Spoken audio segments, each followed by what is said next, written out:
जैसे कि हम लास्ट एपिसोड में देख रहे थे, किम काफी कोशिश कर रहा था इस मॉन्स्टर को खत्म करने की, लेकिन अब ये मॉन्स्टर काफी गुस्से में आ चुका था और चिल्लाना शुरू कर देता है। ये पर्सन किम से कहता है कि तुम हार नहीं मानना, ये मॉन्स्टर बस अब मरने ही वाला है। किम उस मॉन्स्टर को खत्म करने के लिए टेक्निक को सोच रहा था। इतने में वो मॉन्स्टर किम से कहता है कि अगर फ्यूचर में मुझे मौका मिला गार्डियंस को खत्म करने का, तो मैं सबसे पहले तुम्हें खत्म करूंगा। इतने में वो मॉन्स्टर अपनी कुछ हिडन पावर्स को एक्टिवेट करता है। किम जब उस पावर्स को देखता है तो किम कहता है कि मेरा प्लान अब यहाँ फेल हो चुका है, अब मुझे यहाँ से भागना चाहिए। हम देखते हैं कि कैंग ने यो कैन को एक्सिलिया दिया था और यो कैन अब रिकवर होना शुरू हो गया था। कैंग यो कैन से कहती है कि क्या अब आप ठीक हैं? यो कैन कैंग से उस मॉन्स्टर के बारे में पूछता है। कैंग बताती है कि किम अभी भी उस मॉन्स्टर से लड़ रहा है। यो कैन कहता है कि ये मॉन्स्टर बाकी सब मॉन्स्टर से काफी ज्यादा डिफरेंट है। हम देखते हैं एक लड़का डंजन में एंटर होता है और वो तीर चला देता है। किम मुड़ के देखता है ये कौन था। उसका तीर जाके उस मॉन्स्टर के सर पे लगता है। वो मॉन्स्टर तीर को देख के और गुस्से में आ जाता है। किम जब ये सिचुएशन को देखता है तो किम काफी गुस्से में आ जाता है। वो लड़का किम से कहता है कि देखो मैंने इसे मार डाला, मैं किसी को अपने किल चोरी करने बिल्कुल भी नहीं दूंगा। किम उससे पूछता है तुम कौन हो और तुम्हें लगता है कि तुमने उसे खत्म कर दिया है। किम गुस्से में आके उस लड़के से कहता है कि अब तुम यहाँ से भाग जाओ। वो कहता है वजह। किम कहता है अगर तुम यहाँ से नहीं भागे तो मैं तुम्हें बिल्कुल नहीं बचा पाऊंगा। वो कहता है कि तुम्हारा कहने का क्या मतलब है। इतने में हमें दिखाई जाता है एक डेंजर विंडो ओपन होती है जो किम को बताती है कि गोबलिंग्स की पावर अब अनलिमिटेड हो चुकी है। इतने में वो गोबलिंग काफी गुस्से में दोबारा खड़ा होता है। नेक्स्ट डेंजर विंडो ओपन होती है जिसमें लिखा था कि ये मॉन्स्टर अब डेंजर स्टेट में आ चुका है। इतने में वो मॉन्स्टर तीर को निकाल के फेंक देता है। किम वहां से भागता है और कैंग को कहता है कि जल्दी यहाँ से भागो। नेक्स्ट डेंजर विंडो ओपन होती है जो किम को बताती है कि इस मॉन्स्टर के लिए अब जोन को डिसेबल किया गया है, यह मॉन्स्टर हर जगह जा सकता है। इतने में किम और कैंग वहां से भागते हैं। कैंग किम से कहती है कि हम कहाँ जा रहे हैं। किम कहता है जल्दी से एक्सीलेटर की तरफ भागो। जब वो एक्सीलेटर के पास पहुंचते हैं तो एक विंडो ओपन होती है जो किम को बताती है कि ये एक्सीलेटर पे सिर्फ 15 लोग अंडरग्राउंड जा सकते हैं एक टाइम पे। ये पर्सन भी डरा हुआ वहां से भागता है, लेकिन वो गोबलिंग उसके पास पहुंच जाता है और उसकी टांग को पकड़ लेता है। वो पर्सन चिल्ला रहा था कि मुझे बचाओ, लेकिन उसे कोई बचाने नहीं आया। इतने में वो मॉन्स्टर उस पर्सन को पकड़ लेता है और उसे मार डालता है। यो कैन ये सीन देख रहा था कि उसने कैसे ही इस पर्सन को इजीली मार डाला। अब वो गोबलिंग यो कैन के पास पहुंच चुका था। किम और कैंग भी एक्सीलेटर के पास पहुंच चुके थे। किम कहता है ये सारी मेरी गलती, मैंने गार्डियंस को एंटरटेन करने के लिए ये सब सिचुएशन को क्रिएट किया और जिसकी वजह से काफी लोग मर गए। किम सोच रहा था ये मॉन्स्टर अब हर जगह आ सकता है, इसके लिए कोई रिस्ट्रिक्टेड प्लेस नहीं है, अब मुझे कैसे इससे बचना चाहिए। किम कहता है कि अब इस डंजन में कोई जगह ऐसी नहीं है जो सेफ हो, लेकिन एक जगह मैं जानता हूँ, अंडरग्राउंड, उस जगह ये बिल्कुल भी नहीं आ सकता। इतने में किम इमरजेंसी डोर को ओपन करता है और स्टेयर से कैंग को लेके वहां से भाग जाता। इतने में वो पीछे देखता है, वो मॉन्स्टर उनकी तरफ भाग रहा था। किम कहता है कि ये लगता है ये सेकंड फ्लोर पे हर बंदे को मार आया है, इसलिए अभी हमारे पीछे आ गया। वो मॉन्स्टर काफी गुस्से में कैंग की तरफ भागता है हमला करने के लिए, लेकिन किम काफी मुश्किल से कैंग को बचा लेता है। किम कैंग से कहता है कि तुमने बिल्कुल भी नहीं डरना, सब कुछ ठीक हो जाएगा। इतने में वो कैंग को लेके वहां से फिर से भागना शुरू करता है और वो मॉन्स्टर अभी भी उनके पीछे भाग रहा है। भागते हुए वो अंडरग्राउंड पहुंच चुके थे। किम सामने देखता है वहां एक ग्लास का डोर था। किम कहता है कि जैसे ही मैं इसके अंदर चले गया तो मैं इस मॉन्स्टर से बच सकता हूं। किम जैसे ही डोर के पास पहुंचता है एक विंडो ओपन होती है जिस विंडो में लिखा था कि सिचुएशन काफी क्रिटिकल लग रही है, लेकिन किम उस सिचुएशन को इग्नोर करता है और भागता हुआ उस डोर के अंदर एंटर हो जाता है। इतने में किम देखता है गोबलिंग भी उस डोर के पास पहुंच चुका था। इतने में वो गोबलिंग उस डोर पे काफी खतरनाक हमला करता है जिससे वो डोर टूट जाता है। कैंग काफी डरी हुई ये सिचुएशन को देख रही थी और किम कहता है कैंग तुम इजी रहो और मेरे पास आ जाओ, मैं इस सिचुएशन को हैंडल कर लूंगा। इतने में वो गोबलिंग कैंग पे काफी खतरनाक हमला करता है। किम सोच रहा था इस हमले को तो मैं बिल्कुल भी नहीं ब्लॉक कर सकता, तो अब मुझे क्या करना चाहिए। इतने में एक विंडो ओपन होती है जिसमें लिखा था लेडी ऑफ केल ने कैंग की ये बहादुरी देखते हुए कैंग को एक प्लैटिनम शीट गिफ्ट की है। इतने में कैंग उस प्लैटिनम शीट को एक्टिव करती है जिससे वो उस मॉन्स्टर के अटैक को रोक लेती है। किम इस सिचुएशन को देख रहा था। इतने में उसका अटैक काफी खतरनाक था जो उस प्लैटिनम शीट को भी तोड़ देता है और कैंग दूर जाके गिरती है। किम कहता है ऐसे लगता है जैसे इसने प्लैटिनम शीट का यूज किया है, लेकिन वो भी अब टूट चुकी है। कैंग अब काफी जख्मी हो चुकी थी। इतने में वो मॉन्स्टर किम पे हमला करता है, लेकिन किम काफी मुश्किल से उससे बच के कैंग को लेकर भाग पड़ता है। इतने में किम देखता है उस डोर के अंदर एक और डोर था। किम कहता है मुझे इस डोर के अंदर जाना चाहिए। इतने में किम भागता है, कैंग को लेके उस डोर पे अटैक करता है। वो डोर टूट जाता है और किम उस डोर के अंदर चले जाता है। किम कहता है कि अब हम यहाँ पहुंच चुके हैं, ये एक और सेफ जोन एरिया है, मुझे लगता है कि हम अब बच जाएंगे। लेकिन वो मॉन्स्टर भागता हुआ उस डोर के अंदर भी आ जाता है। किम जब इस सिचुएशन को देखता है तो किम अब काफी डर चुका था कि अब मुझे इस सिचुएशन को कैसे हैंडल करना चाहिए, क्योंकि कैंग की भी कंडीशन काफी ज्यादा खतरनाक। किम कैंग को कह रहा था कि तुम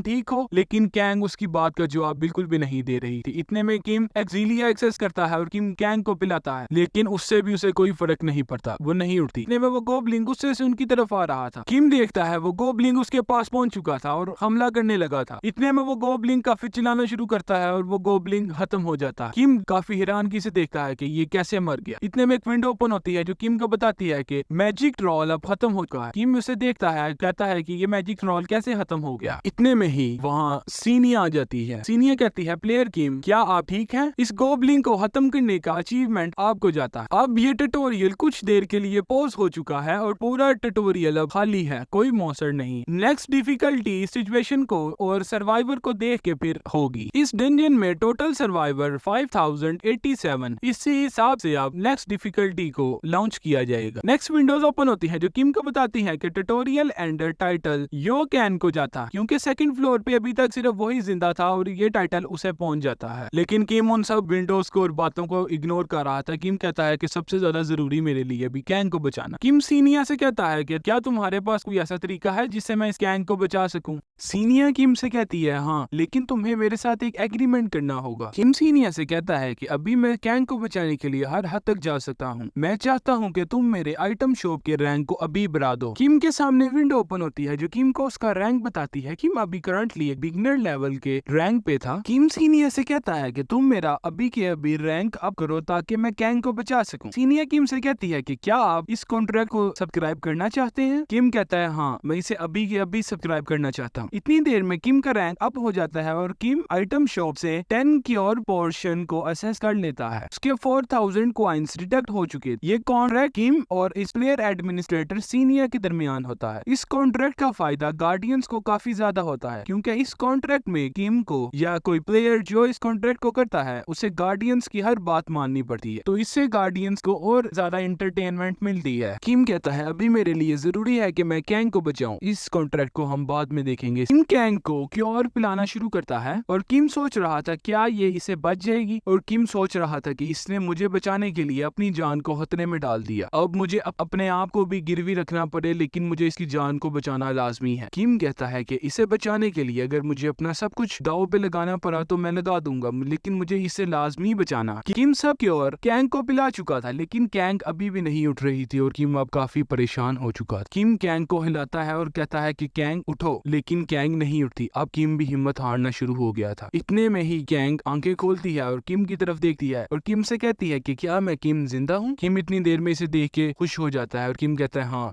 तुम जिंदा हो, तुम्हें कुछ भी नहीं हुआ। वो काफी हैरानगी से उन बॉटल्स को देखती है और किम की तरफ देखती है। किम से कहती है कि तुम तो कहते थे कि अगर मैं तुम्हारे लिए खतरा बनी तो तुम मुझे छोड़ के चले जाओगे। लेकिन किम उसकी ये बात सुन के अब शर्मिंदा हो रहा था। किम कहता है कि नहीं, अब मैं तुम्हें कभी भी नहीं छोड़ सकता। वो इस बात को सुन के काफी रोती है और किम से कहती है कि आपका बहुत शुक्रिया, आपने अपनी जान को मेरी वजह से खतरे में डाला। किम सीनियर से कहता है कि अब तुम मुझे मेरा रिवॉर्ड कैलकुलेट करके बताओ। सीनियर कहती है, वो तो ठीक है, लेकिन उससे पहले हम कॉन्ट्रैक्ट के बारे में बात कर लें। किम कहता है कि कौन से कॉन्ट्रैक्ट? जो आइटम शॉप का रैंक आपने राइज किया था उसके बारे में? वो कहती है, हाँ, उसके बारे में। किम कहता है कि कॉन्ट्रैक्ट तो वो होता है जिसके लिए कोई डॉक्यूमेंट पे साइन किए जाए। क्या तुम्हारे पास किसी किस्म का डॉक्यूमेंट है जो इस बात का प्रूफ देता है कि मैंने तुम्हारे साथ कोई एग्रीमेंट किया है? इतनी देर में सीनियर ये बात सुन के काफी गुस्से में आ जाती है और सीनियर कहती है, हाँ, ये तो मेरी गलती है, मुझे तुम्हारे साथ पहले डॉक्यूमेंट पे साइन करवाने चाहिए थे ताकि मेरे पास कोई प्रूफ होता। इतनी देर में किम कहता है कि इन सब बातों को छोड़ो और मुझे मेरा रिवॉर्ड का बताओ। वो कहती है, ठीक है क्लियर किम, मैं आपको आपके रिवॉर्ड का बताती हूँ। पहले तो आपको ये रिवॉर्ड दिया जा रहा है जिसमें कुछ गाड़ियां आपको अलॉट की जा रही। किम उन्हें देख के काफी हैरान हो जाता है। इतने में किम के सामने कुछ विंडोज ओपन होती हैं। किम उन विंडोज में अपने रिवॉर्ड्स को देखता है और काफी खुश हो जाता है। किम कहता है, ये एक रिवॉर्ड नहीं, ये तो बल्कि जैकपॉट है। हमें बताया जाता है कि 7 डे ट्यूटोरियल अब खत्म हो चुका था। ये वो प्लेयर्स थे जो इस ट्यूटोरियल में जिंदा रहे थे। ये यो कैन था जिसे ट्यूटोरियल एंडर का टाइटल मिला था। किम के सामने विंडो ओपन होती है। किम उस विंडो से कहता है कि मुझे मेरे अचीवमेंट्स दिखाए जाएं। इतने में किम को अपना पास्ट याद आता है। किम कहता है कि ये मेरे लिए क्या, हर एक के लिए इम्पॉसिबल है। किम कहता है कि मैंने तो कभी लाइफ में तलवार चलाई भी नहीं थी और ना ही मुझे कोई स्ट्रेटजीज का पता था, लेकिन फिर भी इस सिचुएशन में मैंने इस ट्यूटोरियल को एंड किया। ये किसी के लिए भी इम्पॉसिबल वे है इस तरह ट्यूटोरियल को एंड करना। किम कहता है, मैंने सोचा भी नहीं था कि मुझे इतने बेहतरीन रिवॉर्ड्स मिलेंगे इस ट्यूटोरियल के एंड पे। इतने में किम के सामने उसका स्टैट ओपन किया जाता है। किम कहता है कि मुझे 3 एक्स्ट्रा पॉइंट्स मिले हैं। कि स्टैट्स में कुछ एक्स्ट्रा पॉइंट्स ऐड किए जाते हैं। किम उन्हें देख के काफी खुश होता है। किम को उसके अलावा कुछ एक्स्ट्रा टाइटल मिलते हैं। किम का फर्स्ट टाइटल था फर्स्ट पियोनियर, सेकंड टाइटल किम को मिलता है एक्सीलेंट प्लेयर, थर्ड टाइटल किम को मिलता है सिक्स्थ सेंस का। किम कहता है क्या मेरे टाइटल चेंज हो चुके हैं? सीनियर किम को बताती है आपका एक्सीलेंट हंटर टाइटल का रैंक अप हो चुका है, क्या आप उसके इफेक्ट देखना चाहते हैं? किम कहता है हाँ मैं जरूर देखना चाहूंगा, लेकिन मैं इसे खुद ही देख लेता। इतनी देर में किम अपनी स्टैट्स विंडो को एक्सेस करता है। उस स्टैट विंडो में किम को एक्सीलेंट प्लेयर के बारे में सब बताया जाता है। किम उसे देख के काफी खुश हो जाता है। किम कहता है मैंने तो सोचा था कि फर्स्ट पियोनियर टाइटल मेरे लिए काफी है, लेकिन ये एक्सीलेंट हंटर इन्होंने मुझे दिया, ये तो बहुत बेहतरीन टाइटल है।